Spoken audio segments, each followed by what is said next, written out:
Blood atonement. The very term evokes a sense of dread and unease. Even the name sends chills down your spine.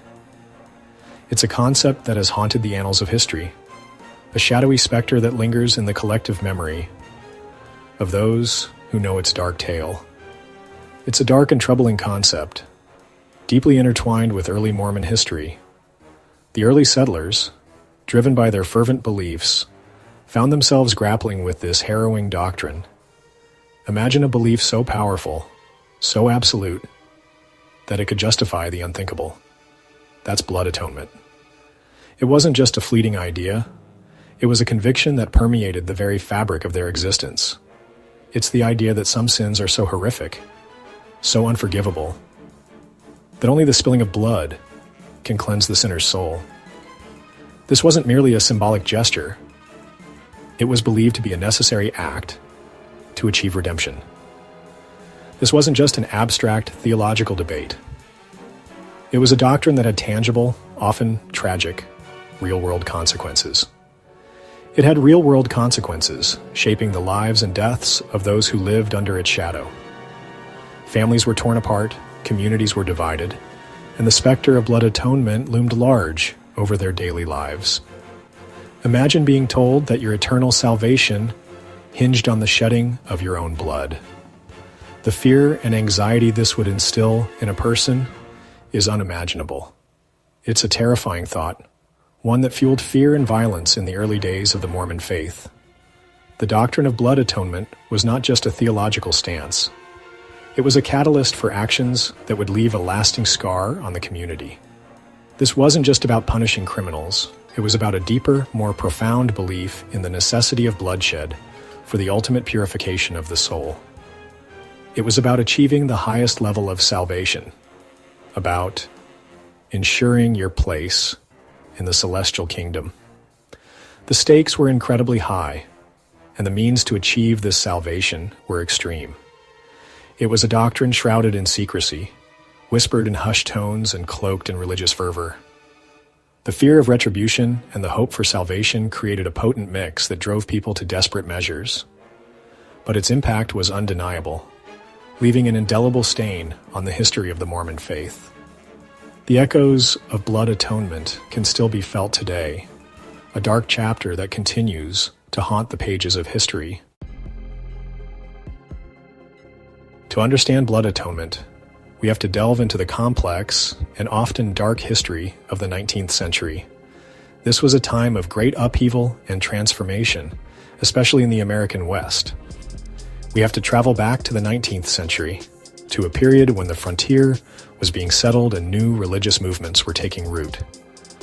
It was a time of pioneers and prophets, of new beginnings and harsh realities. To the era of Brigham Young, a man whose influence would shape the course of history for the Mormon Church and its followers. Young was not just a religious leader. He was a pioneer, a colonizer, and a man of immense charisma and authority. Young, the second prophet of the Mormon Church, was a figure of towering presence. His leadership style was both magnetic and authoritarian, drawing people in with his vision while also demanding absolute loyalty and obedience. He was a charismatic and iron-fisted leader, a man who could inspire great devotion and also instill deep fear. His sermons were powerful, his directives clear, and his expectations high. He ruled the faithful with a mixture of religious zeal and pragmatic ruthlessness. His followers knew that to cross him was to risk not just their standing in the community, but their very souls. It was during his time that the doctrine of blood atonement took root and flourished. This doctrine was not just a theological concept. It was a belief that had real and terrifying implications for the lives of the faithful. Young preached about blood atonement with chilling conviction. He spoke of it not as a metaphor, but as a literal necessity for the redemption of certain sins.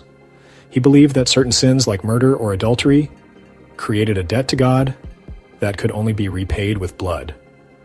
This was a stark and brutal belief, one that left no room for mercy or forgiveness. And he wasn't shy about sharing these beliefs, often speaking about them in public sermons. His words were direct and unflinching, leaving no doubt about the seriousness of his message. Imagine sitting in a crowded tabernacle, listening to your prophet declare that your very life could be forfeit for straying from the path of righteousness. The atmosphere would have been thick with tension and fear. His words instilled fear in the hearts of his followers. They knew that their actions were being watched, that their every move could be judged and found wanting. They lived with the constant awareness that their actions had eternal consequences, that their souls were always on the line. This was a heavy burden to bear, one that weighed on them every day. That even a small misstep could lead to damnation. The fear of eternal punishment was a powerful motivator, driving people to conform and obey without question.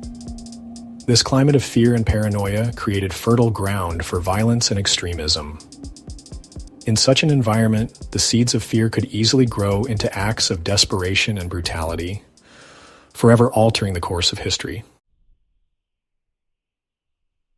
The exact number of people who died as a result of blood atonement will likely never be known. The doctrine was shrouded in secrecy, and records were often incomplete or destroyed. But whispers of violence and bloodshed have persisted, passed down through generations, like ghost stories told around a campfire. There are tales of individuals who met untimely ends, their deaths attributed to the doctrine of blood atonement. Some were accused of apostasy, of abandoning the faith. Others were suspected of adultery or other moral transgressions. The details vary, but the underlying theme remains the same. Blood had to be spilled to atone for their sins. These stories are difficult to verify, often relying on hearsay and secondhand accounts. But they paint a chilling picture of a time when religious fervor could justify the most brutal acts. These whispers serve as a stark reminder of the dark side of human nature and the dangers of unchecked religious extremism. The practice of blood atonement was never officially sanctioned by the Mormon Church. This controversial and dark aspect of history has been a subject of much debate and speculation over the years.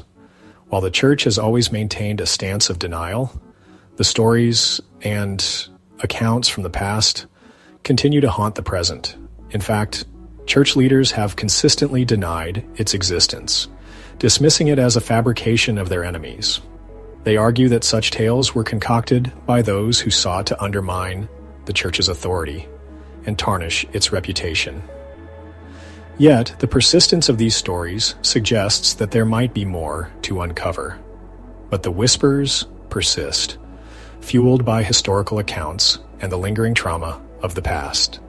These whispers are not just idle gossip, they are rooted in the experiences of individuals who lived through those times. The trauma and fear experienced by those who believed in the practice have left an indelible mark on the collective memory. The secrecy surrounding blood atonement makes it difficult to separate fact from fiction. The lack of concrete evidence and the destruction of records have created an environment where myths and legends thrive. This ambiguity has only served to deepen the intrigue and mystery surrounding the practice. Those who participated in these acts were sworn to silence, and records were often destroyed or hidden away. This culture of secrecy was designed to protect those involved and to prevent the spread of information that could damage the Church's standing. However, it has also made it nearly impossible for historians to piece together a complete and accurate picture. This lack of transparency has only deepened the mystery and fueled speculation about the true extent of the practice. The more the Church tries to distance itself from these dark chapters, the more curious and determined people become to uncover the truth. The ruins of the past continue to cast long shadows over the present. Some argue that the Church's silence is a way of protecting its image, of distancing itself from a dark and troubling chapter in its history. They believe that acknowledging these events would only serve to harm the Church's reputation and alienate its followers.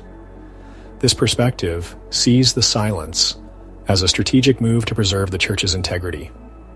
Others believe that the church is simply trying to move on, to focus on the present and future, rather than dwelling on the past. They argue that the church has evolved and that its current mission is more important than revisiting old wounds.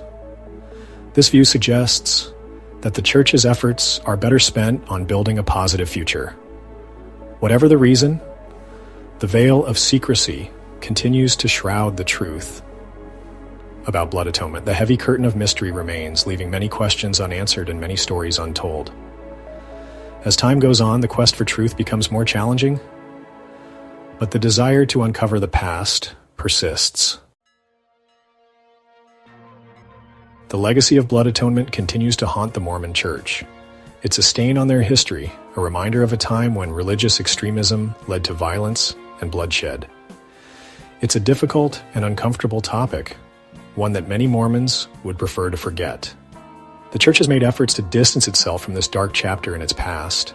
They've condemned violence and emphasized the importance of compassion and forgiveness. But the stain remains, a constant reminder of the dangers of religious fanaticism. The story of blood atonement is a cautionary tale, a reminder that even the most well-intentioned beliefs can be twisted and manipulated to justify horrific acts. It's a story that forces us to confront the dark side of human nature and the dangers of unchecked power. The story of blood atonement is far from over. Despite the Church's denials, questions remain. How widespread was the practice? How many people died in the name of this doctrine? And what role did church leaders play in perpetuating this climate of fear and violence? These are uncomfortable questions, but they are questions that demand answers. Until the church fully acknowledges its past and provides a transparent accounting of this dark chapter, the shadow of blood atonement will continue to loom large. The story of blood atonement is a reminder that the past is never truly gone. It shapes our present and influences our future.